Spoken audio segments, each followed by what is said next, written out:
e a minha... A minha pica.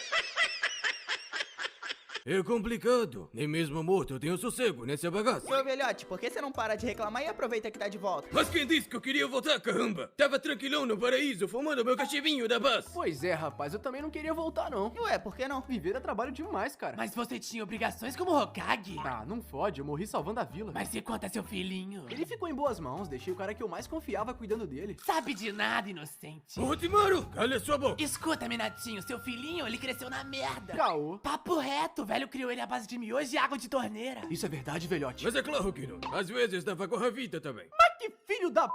Você me prometeu de dedinho que ia cuidar dele. Pai é quem faz, Minato. Quem cria é um otário. Moleque, nem na Katsuki a reunião era tão ruim assim. Até eu que sou um emo revoltado, tô de boa e vocês aí de showzinho. Tá achando que eu sou o Thiago Ventura que faz show pra pobre, é isso mesmo? E quem é esse tal de Thiago Ventura? Eu sei lá. Tava no roteiro que o